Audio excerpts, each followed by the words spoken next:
ஆண்டவராகிய இயேசு கிறிஸ்துவின் இனிய நாமத்தில் இந்த ஆகஸ்ட் மாதத்தினுடைய 3வது வாரத்தில் வந்திருக்கவங்க ஒவ்வொருவரையும் எல்ஷடாய் ஊழியத்தின் சார்பாக வாழ்த்துக்கள் சொல்லி வரவேற்கிறோம். சுகமாக இருப்பீர்கள் என்று சொல்லி கிறிஸ்துவுக்குள்ளாக விசுவாசிக்கிறோம். இந்த நாளுடைய ஆராதனையை பார்த்து கொண்டிருக்கவங்க ஒவ்வொருவரோடு தேவன் இடைப்பட வல்லமையுள்ளவராக இருக்கார். நாளுடைய ஆராதனை நடத்துகிற அருமையான மகன் ஜேக்கப்காக, நித்தினுக்காக என் தேவனை ஸ்தோத்திரிக்கிறேன். கர்த்தர் அவளை சிலுவையில் மறித்து வெளிப்படும்படியாக இந்த நாளுடைய வசனத்தின் மூலமாக நம்மோடு தேவன் பேசும்படியாக இதை பார்த்து கொண்டிருக்கவங்க ஒவ்வொருவரோடு ஆவியானவர் இடைப்படும்படியாக இருக்கிற இடத்துல தலைகளை தாழ்த்தி ஒப்பு கொடுத்து ஜெபிக்கலாம். பரலோக பிதாவே, ஆஸ்வதிக்கப்பட்ட மனமகிழ்ச்சியான நாளுக்காக நன்றி செலுத்துகிறோம். இந்த அருமையான காலவேளையில் நம்முடைய சமூகத்தில் வருவதற்கு நீங்கள் பாராட்டின கிருபைகளுக்காக நன்றி. ஆண்டவரே, இந்த காலவேளையில் இந்த நாளுடைய ஆராதனைக்காக ஜெபிக்கிறோம். இதை பார்த்து கொண்டிருக்க ஒவ்வொருவரையும் பேர்பெறாய் தனித்தனியாக நீங்கள் ஆஸ்வதிங்க. ஆண்டவரே, அவர்களுடைய உள்ளான மனுஷனை பலப்படுத்துங்க. அவங்களுடைய ஏக்கங்கள், கவலைகள், ஆண்டவரே அவருடைய எதிர்பார்ப்புகள் எல்லாவற்றையும் நிறைவேற்றுகிற தேவன் அவருடைய வாழ்க்கையில் நன்மையான காரியங்களை ருசிக்க கர்த்தர் உதவி செய்ய வேண்டுமாய் ஜெபிக்கிறேன். நாளுடைய ஆராதனை நடத்துகிற மகன் ஜேக்கப்காக, மகன் நித்தினுக்காக ஜெபிக்கிறோம். கர்த்தர் அவர்களை சிலுவையில் மறித்து வெளிப்படுங்க. ஆண்டவரே, இந்த நாளிலே எங்களோடு நீங்கள் இடைப்பட போறபடினால் நன்றி செலுத்துகிறோம். தொடர்ந்து பெரிய காரியங்களை செய்யுங்க. இயேசு மூலமாய் ஜெபிக்கிறோம் நல்ல பிதாவே, ஆமென் ஆமென். இப்பொழுதும் ஆராதனைக்குள்ளே கடந்து போவோம். கரங்களை தட்டி உற்சாகமாய் பாடுவோம். கர்த்தர் நம்ம ஒவ்வொருவரோடு இடைப்பட வல்லமையுள்ளவராக இருக்கார். ஆமென். Praise lord. இந்த மாதத்தின் 3வது வார ஆராதனைக்கு வந்திருக்கிற உங்கள் ஒவ்வொருவரையும் எல்ஷடாய் ஊழியத்தின் சார்பாக வரவேற்கிறோம். ஸோ எங்களோடு கூட சேர்ந்து ஒரு பாடல் பாடலாம். நாம் அவர் செய்த நன்மைகளை நினைத்து பார்க்கும் பொழுது அவருக்கு நன்றி சொல்லாமல் இருக்கவே முடியாது. ஸோ இந்த வருடம் துவங்கி இத்தனை மாதங்கள் நம்மை அருமையாக நடத்தி வந்தார். ஸோ அந்த தேவனுக்கு கொஞ்ச நேரம் நம்ம ஆராதனை செய்யப்போம். எங்களோடு கூட சேர்ந்து இந்த பாடல் பாடலாம். அவருடைய நாம மகிமைப்படும். ஆமென்.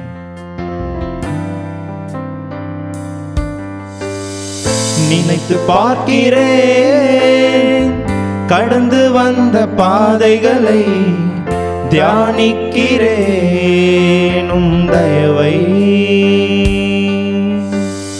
திரும்பி பார்க்கிறேன் துவங்கின காலங்களை, புரிந்து கொள்கிறேன் உம் அன்பை. துவங்கினேன் ஒன்றுமில்லாமல், திருப்தியாய் என்னை நிறைத்தீ. துவங்கினேன் ஒன்றுமில்லாமல், திருப்தியாய் என்னை நிறைத்தீ. நீர் உண்மை உள்ளவர், நன்மை செய்பவர், கடைசி வரை கைவிடாமல் நடத்தி செல்பவர். நீர் உண்மை உள்ளவர், நன்மை செய்பவர், கடைசி வரை கைவிடாமல் நடத்தி செல்பவர். தரிசனம் ஒன்றுதான் அன்று சொந்தமே, கையில் ஒன்றும் இல்லை அன்று என்னிடமே. தரிசனம் ஒன்றுதான் அன்று சொந்தமே, கையில் ஒன்றும் இல்லை அன்று என்னிடமே. தரிசனம் தந்தவர் என்னை நடத்தினீ, தலைகுனியாமல் என்னை உயர்த்தினீ. தரிசனம் தந்தவர் என்னை நடத்தினீ,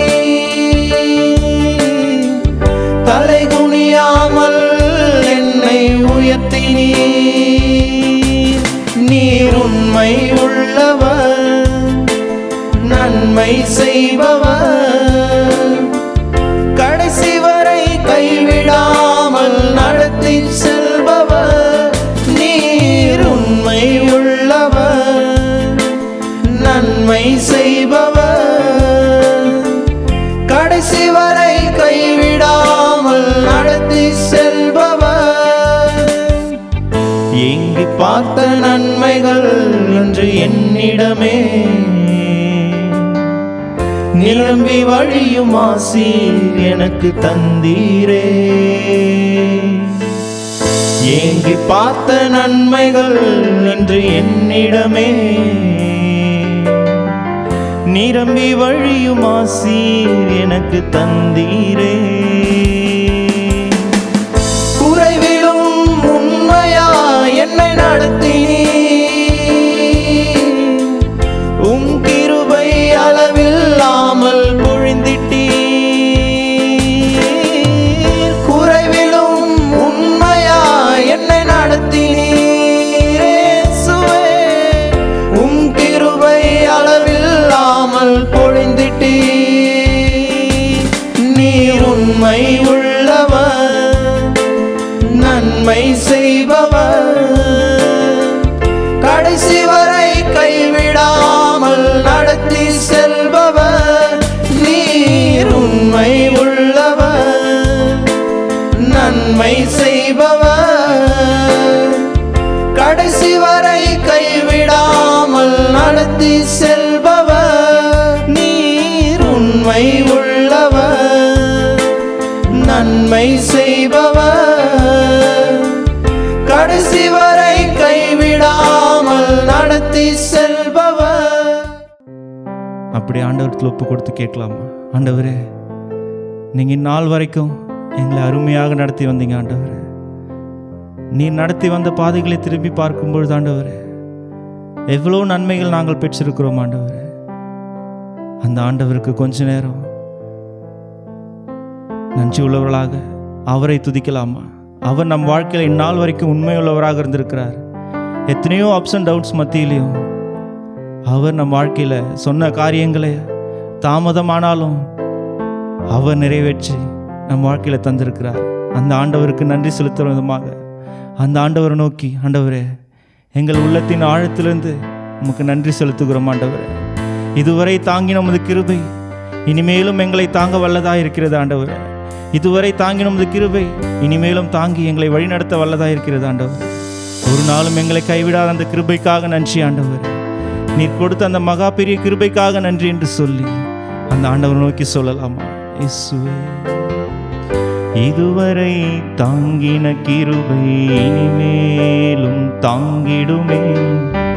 இதுவரை சுமந்த கிருபை இனிமேலும் சுமந்திடுமே. இதுவரை தாங்கின கிருபை இனிமேலும் தாங்கிடுமே. இதுவரை சுமந்த கிருபை இனிமேலும் சுமந்திடுமே. இதுவரை தாங்கின கிருபை இனிமேலும் தாங்கிடுமே. இதுவரை சுமந்த கிருபை இனிமேலும் சுமந்திடுமே. இதுவரை தாங்கின கிருபை இனிமேலும் தாங்கிடுமே. இதுவரை சுமந்த கிருபை இனிமேலும் சுமந்திடுமே. உண்மை உள்ளவர், நன்மை செய்பவர், கடைசி வரை கைவிடாமல் நடத்தி செல்பவர். நீர் உண்மை உள்ளவர், நன்மை செய்பவர், கடைசி வரை கைவிடாமல் நடத்தி செல்பவர். நீர் உண்மை உள்ளவர், நன்மை செய்பவர், கடைசி வரை கைவிடாமல் நடத்தி செல்பவர். நீர் உண்மை உள்ளவர், நன்மை செய்பவர், கடைசி வரை கைவிடாமல் நடத்தி செல்பவர். ஆமாண்டவரே, உமது உண்மையானது எங்களை கடைசி வரை கைவிடாமல் நடத்தி செல்ல போகிற தயவுக்காக நன்றி ஆண்டவரே. இந்த வருடம் தொடங்கி இந்த மாதம் வரைக்கும், இந்த நாள் வரைக்கும் ஆண்டவரே, எவ்வளோ அப்ஸ் அண்ட் டவுன்ஸில் நாங்கள் நடந்து வந்திருக்கலாம். ஆனால் அவை எல்லாவற்றிலையும் நாங்கள் ஓவர் கம் பண்ணி முன்னேறி செல்ல எங்களுக்கு கொடுத்த அந்த கிருபைக்காக நன்றி ஆண்டவர். அந்த கிருபையானது இனி வருகிற நாட்களிலும் இனி வருகிற காலங்களிலும் சரி ஆண்டவர், எங்களோடு கூட இருந்து எங்களை வழிநடத்த உதவியாக இருக்குமாறு உம்மிடத்தில் கேட்கொள்ளுகிறோம் ஆண்டவர். இந்த ஆராதனை இருக்கிற ஒவ்வொருத்தருக்காக செபிக்கிறோம். அவர்கள் வாழ்க்கையில் அந்த கிருபையானது இந்நாள் வரைக்கும் வழிநடத்தின தயவுக்காக நன்றி ஆண்டவர். அவர்கள் கையிட்டு செய்கிற எல்லா காரியங்களும் கருத்தில் ஒப்பு கொடுக்கிறோம். அவர்கள் இன்னும் அதிகமாக உம்மை பற்றிக்கொள்ள அவர்களுக்கு ஒரு விசையாக உதவி செய்யும்படியாக ஜெபிக்கிறோம். இந்த ஆராதனை எங்களோடு கூட சேர்ந்து உண்மை ஆராதித்து கொண்டிருக்கிற ஒவ்வொருத்தருக்காகவும் இடத்துல பாரப்பட்டு வருகிறோம் ஆண்டவர். எல்லாரையும் கருத்தில் ஒப்பு கொடுக்கிறோம். இந்த ஆராதனை கரம் இருந்ததற்காக நன்றி ஆண்டவர். ஆவியானவர் எங்களோடு கூட அசைவடைந்ததற்காக தயவுக்காக நன்றி ஆண்டவர். மீதியான நேரத்தில் கரத்தில் ஒப்பு கொடுத்து ஜெபிக்கிறோம். ஆசீர்வதிங்க, பலப்படுத்துங்க. இயேசுவின் மூலம் ஜெபிக்கிறோம் எங்கள் ஜீவனுள்ள நல்ல பிதாவே, ஆமென், ஆமென். Praise the Lord. கர்த்தர் நல்லவர். நல்ல ஒரு ஆராதனையில் பங்கு பெற்றோம். நிச்சயமாகவே நீங்கள் ஒவ்வொருவரும் அதில் மகிழ்ந்திருப்பீர்கள் என்று சொல்லி கிறிஸ்துவுக்குள்ளாக விசுவாசிக்கிறேன். இந்த நாளுடைய செய்தி கடந்து போவோம். உங்களுடைய வேதாகமத்தை எரேமியா எழுதின தீர்க்கதரிசன புஸ்தகம் 15ஆம் அதிகாரம் 20ஆம் வசனத்துக்கு திருப்பிக் கொள்ளுங்க. Turn your Bible to the book of Jeremiah chapter 15 verse 20. உன்னை இந்த ஜனத்துக்கு எதிரே அரணான வெண்கல அலங்கமாக்குவேன். அவர்கள் உனக்கு விரோதமாக யுத்தம் பண்ணுவார்கள், ஆனாலும் உன்னை மேற்கொள்ள மாட்டார்கள். உன்னை ரட்சிப்பதற்காகவும் உன்னை தப்புவிப்பதற்காகவும் நான் உன்னுடனே இருக்கிறேன் என்று கர்த்தர் சொல்கிறார். ஹல்லேலூயா. நான் உன்னோடனே கூட இருக்கிறேன். எதுக்காக கூட இருக்காரு? நம்முடைய எதிராளிகள், போராட்டங்கள், பிரச்சனைகள் வரும்போது அதில் நம்மை தப்புவிப்பதற்காக, அதில் நமக்கு விடுதலை கொடுக்கும்படியாக, அவர்கள் நம்மை மேற்கொள்ளாமல் இருப்பதற்காக நான் உன்னோடு கூட இருக்கிறேன் என்று சொல்கிறார். எனக்கு அன்பான தேவனுடைய பிள்ளைகளே, உலகத்தில் எத்தனை ஆயிரம் சொத்துகள் நமக்கு இருந்தாலும் ஆண்டவர் நம்ம கூட இருக்கிறார் என்ற நிச்சயம் இருக்கும்போது அதை காட்டிலும் சந்தோஷமான விஷயம் வேறு ஒன்றுமே இல்லை. நான் அடிக்கடி சொல்லுகிற ஒரு காரியம், with Christ you are hero, without Christ you are zero. So இன்றைக்கு கிறிஸ்து உங்களுடைய வாழ்க்கையில் இருப்பார் என்றால் உங்களுடைய வாழ்க்கை ஜெயமாய் முடியும். இன்றைக்கு அநேகருடைய வாழ்க்கையில் எல்லா விதமான ஆசீர்வாதங்கள் உண்டு, பணங்கள் உண்டு, ஆள் பலங்கள் உண்டு. ஆனால் வாழ்க்கையில் ஒரு நிம்மதி அல்ல, நிம்மதி இருப்பதில்லை, ஒரு வெற்றியை காண முடியாதபடி அநேக தோல்விகளை சந்தித்து கொண்டிருக்கிறார்கள். ஆனால் கர்த்தர் இன்றைக்கு உங்களையும் என்னையும் பார்த்து சொல்கிறார்கள், உங்களுடைய வாழ்க்கையில் அநேகர் உங்களுக்கு விரோதமாக யுத்தம் பண்ணுவார்கள், ஆனாலும் அதை அவர்கள் மேற்கொள்ளாதபடிக்கு உங்களை தப்புவிப்பதற்காக நான் உங்களுடனே கூட இருக்கேன். இந்த வசனத்துக்கு கீழாக தான் நாம் செய்தியை கேட்டுக்கொண்டு வருகிறோம். அதில் விசேஷமாய் இந்த வசனம் இப்படியாக சொல்லுது, உனக்கு உன் ஜனத்துக்கு எதிராக அரணான வெண்கல அலங்கமாய் உன்னை வைத்திருக்கேன், அவர்கள் உனக்கு விரோதமாய் யுத்தம் பண்ணுவார்கள். யுத்தம் வராது என்று சொல்லவில்லை, பிரச்சனைகள் வரும், வேதனைகள் வரும், நமக்கு விரோதமாய் அநேகர் செயல்படுவார்கள், ஆனாலும் அவர்கள் உங்களை மேற்கொள்ளாதபடிக்கு அவர் தேவன் நம்மோடு கூட இருக்கிறேன் என்று சொல்லி வாக்குறுகிறார். ஆண்டவராகிய இயேசு கிறிஸ்து பூமியிலே ஊழியம் செய்து கொண்டிருந்த காலகட்டத்தில் அவர் கடைசியாக சொன்ன அந்த கிரேட் கமிஷன், அவர் இப்படியாக தான் சொல்றாரு, நீங்கள் போய் சகல ஜனத்துக்கும் சுவிசேஷத்தை அறிவிங்க, நான் உங்களுடனே கூட இருக்கிறேன் என்று சொல்கிறார். ஏசாயா 41:10 வாசிக்க கேட்போமா? எல்லாருக்கும் தெரிந்த வசனம், வாசிக்க கேட்போம். நீ பயப்படாதே, நான் உன்னுடனே இருக்கிறேன். திகையாதே, நான் உன் தேவன். நான் உன்னை பலப்படுத்தி உனக்கு சகாயம் பண்ணுவேன். என் நீதியின் வலது கரத்தினால் உன்னை தாங்குவேன். என்னுடைய நீதியின் வலது கரத்தினால் உன்னை தாங்குவேன். நீ பயப்படாதே, திகையாதே, நான் உன் தேவன், நான் உன்னுடனே கூட இருக்கிறேன், உன்னை பலப்படுத்தி உனக்கு சகாயம் பண்ணுவேன் என்று சொல்லி அவர் வாக்கு கொடுத்திருக்கிறதை பார்க்கிறேன். அன்பான தேவனுடைய பிள்ளைகளே, இந்த கால வேளையில இந்த ஆகஸ்ட் மாதத்தினுடைய 3வது வார செய்தியை கேட்டுக்கொண்டிருக்க உங்கள் ஒவ்வொருவரோடு தேவன் இருக்கிறாரா? வேதத்தில் ஒரு பரிதாபமான ஒரு சூழ்நிலை, ஒரு வசனம் இருக்கிறது. ஆனால் அந்த சம்பவங்களை நான் நேரமில்லை வாசிப்பதற்கு. அந்த சம்பவத்தை நான் சொல்லிட்டு கடந்து போக ஆசைப்படுகிறேன். சாம் சிம்சோன் என்று சொல்லக்கூடிய ஒரு தேவனுக்காய் பிரித்தெடுக்கப்பட்ட ஒரு மனுஷன். அவன் தேவனுக்காய் பெரிய காரியங்களை செய்ய வேண்டும் என்று சொல்லி கர்த்தர் இஸ்ரவேலிலே அவனை நியாயாதிபதியாய் வைத்திருந்தார், நியமித்து வைத்திருந்தார். அவன் பெலிஸ்தர்களுக்கு விரோதமாய் செயல்பட்டு அநேக வெற்றிகளை ருசிக்க முடிந்த அவனுடைய வாழ்க்கையில பாவம் செய்து தேவ மகிமை அற்றவனாய் தேவன் அவனை விட்டு கடந்து போனதை அறியாதபடி வசனம் சொல்கிறது, எப்பொழுதும் போல அவன் எழுந்து போகிறான். ஆனால் கிறிஸ்து அவனை விட்டு எழுந்து போனார், ஆவியானவர் அவனை விட்டு கடந்து போனார் என்பதை அறியாதபடி அவன் ஜனங்களை ஃபேஸ் பண்ண போகும்போது அவனுடைய வாழ்க்கையில் ஒரு தோல்வியை பார்க்க முடிந்தது. அவனுடைய கண்கள் பிடுங்கப்பட்டது. இன்றைக்கு அருமையான தேவனுடைய பிள்ளைகளே, அநேக தடவை கர்த்தர் என்னோட கூட இருக்கிறாரா இல்லையா என்று தெரியாதபடி நம்முடைய வாழ்க்கையில் அநேக காரியங்களை சந்திக்க வேண்டும், ஃபேஸ் பண்ண வேண்டும் என்று சொல்லி யோசிக்கிறோம். வேதம் சொல்கிறது, நான் உன்னை அரணான பட்டணமாய் வைத்திருக்கிறேன், அவர்கள் உனக்கு விரோதமாய் செயல்படுவார்கள், ஆனாலும் அதை அவர்கள் மேற்கொள்ள மாட்டார்கள், காரணம் உன்னை தப்புவிப்பதற்காக நான் உன்னுடனே கூட இருக்கேன். எனக்கு அன்பான தேவனுடைய பிள்ளைகளே, இன்றைக்கு நாம் ஃபேஸ் பண்ணுகிற எந்த சூழ்நிலைகள், எத்தனை பிரச்சனைகள், எவ்வளோ போராட்டங்கள், எது நம்மை அணுகினாலும் கிறிஸ்து என்னோடு கூட இருக்கிறார் என்ற நிச்சயம் இருக்கும் என்றால் நாம் தேவனுக்காய் பெரிய காரியங்களை செய்ய முடியும்.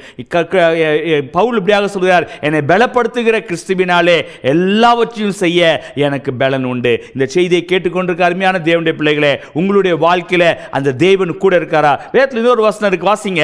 ஆதியாகமம் 28 அதிகாரம் 15 வசனம் இப்படியாக சொல்கிறது. ஆதியாகமம் 28:15. நான் உன்னோடனே இருந்து நீ போகிற இடத்திலெல்லாம் உன்னை காத்து இந்த தேசத்துக்கு உன்னை திரும்பி வர பண்ணுவேன். அல்லேலூயா. யாக்கோபுக்கு ஆண்டவர் இடைப்பட்ட காரியம். அவன் தன்னுடைய தகப்பனார் வீட்டை விட்டு, தாயை விட்டு அவன் தூரமாய் போகும்போது ஒரு இடத்துல அவனுடைய சூழ்நிலை, மாலை நேரம் தன் தலை சாய்க்கக்கூடியவனாய் அவனுடைய இரவு கடந்து போனது. தேவதூதர்கள் மேலே ஏறுகிறவருமாய் இறங்குறவருமாய் இருக்கும்போது அவன் ஒரு சொப்பனத்தை காண்கிறான். அது மாத்திரமல்ல, கர்த்தர் அவனோடு பேச ஆரம்பித்தார். நான் உன்னை திரும்ப இந்த தேசத்துக்கு கொண்டு வருவேன். அவர் சொன்ன போது அவனுக்கு புரியவே இல்லை. ஆனால் எத்தனையோ வருடங்கள் கழித்து அதை நினைவு கூர்ந்து அங்கு தேவனுடைய இடத்துல ஒரு கல்லை எடுத்து அதை பிரதிஷ்டை பண்ணி அதுக்கு பெத்தேல் என்று பேரிட்டு, இந்த ஸ்தலத்தில் கர்த்தர் நிச்சயமாக இருக்கிறார் என்று சொல்லி அவன் பேரிடுகிறதை பார்க்கிறோம். எனக்கு அன்பான தேவனுடைய பிள்ளைகளே, இன்றைக்கு உங்களுடைய வாழ்க்கையில் கூட எத்தனை சூழ்நிலைகள் வந்தாலும், ஒருவேளை தூரமாய் நீங்கள் ஓடிக்கொண்டிருப்பீர்கள் என்றால் உங்களை பார்த்து ஆண்டவர் சொல்றாரு, நான் உங்க கூட இருக்கிறேன். ஒருவேளை இந்த செய்தியை வெளியிடங்களிலிருந்து நீங்கள் கேட்டுக்கொண்டிருப்பீர்கள் என்றால், உங்களுடைய வாழ்க்கை ஒருவேளை தனிமையா இருக்கிறேனே, எனக்கு யாருமே இல்லையே என்று சொல்லி யோசிப்பீர்கள் என்றால், உங்களை சுகபத்திரமாய் மறுபடியும் உங்களுடைய தேசத்துக்கு கொண்டு வருவதற்கு அவர் உண்மை உள்ளவராக இருக்கார். ஒருவரை பற்றி வாசிக்கலாம். யோசுவா 1 அதிகாரம் 9 வசனத்தை வாசிக்க கேட்போம். நான் உனக்கு கட்டளையிடவில்லையா? பலம் கொண்டு திடமனதாயிரு. திகையாதே, கலங்காதே. நீ போகும் இடமெல்லாம் உன் தேவனாகிய கர்த்தர் உன்னோட இருக்கிறார் என்றார். அல்லேலூயா. எனக்கு அன்பான தேவனுடைய பிள்ளைகளே, யோசுவாவுக்கு அதே மாதிரி ஒரு பயம். தன்னுடைய லீடராகிய மோசே இறந்த பிறகு இத்தனை ஆயிரம் ஜனங்களை நடத்த என்னால் முடியவில்லையே என்று சொல்லி கலங்கின போது, அதே அதிகாரத்தினுடைய 5 வசனத்தில் ஆண்டவர் சொல்றாரு, நீ அவர் மோசையோடு நான் இருந்தது போல நான் உன் கூட இருக்கிறேன் அப்படின்னு சொல்லி வாக்கு கொடுத்து அவனை உற்சாகப்படுத்துகிறார். இந்த 9 வசனத்தில் வரும்போது சொல்றாரு, நான் உனக்கு சொல்லவில்லையா, ஏன் நீ கலங்கிட்டு இருக்க, திகையாதே, நான் உன் கூட இருக்கிறேன் என்று சொல்லி மறுபடியும் உற்சாகப்படுத்துகிறதை பார்க்கிறோம். எனக்கு அன்பான தேவனுடைய பிள்ளைகளே, ஒருவேளை இந்த மாதம் முழுவதுமாய் அநேக காரியங்களை, அநேக வசனங்களை நாம் கேட்டோம், செய்திகளை கேட்டோம். ஆனால் உங்களுடைய உள்ளான மனுஷனுக்குள்ள ஒரு பயம் இருக்கு. எப்படி நான் இதை ஃபேஸ் பண்ண போகிறேன், இந்த பிரச்சனையை நான் எப்படி சந்திக்க போகிறேன், என்னுடைய வாழ்க்கையில என்னுடைய எதிர்காலம் எப்படி இருக்க போகிறது என்று சொல்லி யோசிப்பீர்கள் என்றால், ஆண்டவர் இந்த 9 வசனம் சொன்ன பிறகு, நான் உனக்கு சொல்லவில்லையா, திகையாதே, கலங்காதே, நான் உன்னுடனே கூட இருக்கிறேன் என்று சொல்லி வாக்கு கொடுக்கிற தேவன் இன்றைக்கும் ஜீவன் உள்ளவராக இருக்கார். இந்த அதிகாரத்தில் பார்க்கிறோம், உன்னை இந்த ஜனத்துக்கு எதிரே வெண்கல அலங்கமாக்குவேன். அவர்கள் உனக்கு விரோதமாக யுத்தம் பண்ணுவார்கள், ஆனாலும் அவர்கள் மேற்கொள்ள மாட்டார்கள். உன்னை தப்புவிப்பதற்காக நான் உன்னுடனே கூட இருக்கிறேன் என்று சொல்லி வாக்களித்த தேவன் இன்றைக்கும் ஜீவனுள்ளவராக இருக்கார். அந்த தேவனுக்கு நன்றி செலுத்தி, ஆண்டவரே, என்னுடைய வாழ்க்கையில ஏசாயா 43:2 வாசிக்க வேணாம், இப்படியாக சொல்லுது, நீ நடந்து அக்னியில நடக்கும்போது கூட நான் உன்னோட கூட இருக்கிறேன். நீ அநேக சூழ்நிலையில் நீ கடந்து போகும்போது, போராட்டங்களை பார்க்கும்போது நீ சோர்ந்து போக வேணாம், நான் உன்னோட இருந்து உன்னை வழி நடத்துகிறேன் என்று சொல்லி வாக்கு கொடுக்கிறார். அந்த தேவனுக்கு நன்றி செலுத்தி, ஆவியானவரே, என்னை கரம் பிடித்து நடத்துகிறவர், எனக்கு முன்பாக சென்று கோணநாளில் செவ்வைப்படுத்தி என்னை நிச்சயமாய் ஜெய கிறிஸ்துவாக ஜெயமாய் முடிக்க, என்னுடைய ஓட்டத்தை முடிக்க உதவி செய்வீர்கள் என்று சொல்லி விசுவாசத்தோடு சொல்லுவோம். கர்த்தர் நிச்சயமாகவே அப்படி செய்ய வல்லமையுள்ளவராக. ஒப்பு கொடுத்து ஜெபிக்கலாமா? நல்ல ஆண்டவரே, இந்த அருமையான வேலைக்காக நன்றி செலுத்துகிறோம். இந்த அருமையான கால வேளையில் நம்முடைய சமூகத்தில் வருவதற்கு நீங்க பாராட்டின கிருபைகளுக்காக நன்றி ஆண்டவரே.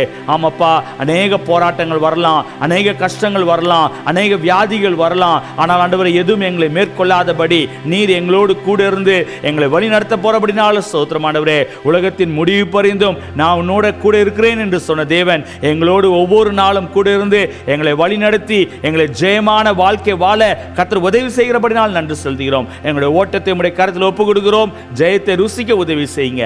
எல்லா துதி கன மகிமை உங்கள் ஒருவருக்கே செலுத்துகிறோம். இயேசு மூலமாய் ஜெபிக்கிறோம் நல்ல பிதாவே, ஆமென். என் ஆத்துமாவே கர்த்தரை ஸ்தோத்ரி, என் முழுவதுமே அவருடைய பரிசுத்த நாமத்தை ஸ்தோத்ரி. என் ஆத்துமாவே கர்த்தரை ஸ்தோத்ரி, அவர் செய்த சகல உபகாரங்களையும் மறவாதே. ஆமென். கர்த்தராகிய இயேசு கிறிஸ்துவினுடைய கிருபையும் பிதாவாகிய தேவனுடைய அன்பும் பரிசுத்த ஆவியானவருடைய அன்பின் நம் அனைவரோடும் கூட இப்பொழுதும் எப்பொழுதும் சதாகாலம் இருப்பதாக. ஆமென். அல்லேலூயா. கர்த்தர் உங்களை ஆசீர்வதிப்பாராக. ஸ்கிரீனில் வருகிற வாட்ஸ்அப் நம்பரில் ஜெப குறிப்பு இருந்தால் தெரியப்படுத்துங்க. உங்களுக்காக ஜெபிக்க நாங்கள் ஆயத்தமாக இருக்கிறோம். கர்த்தர் உங்களை ஆசீர்வதிப்பார்.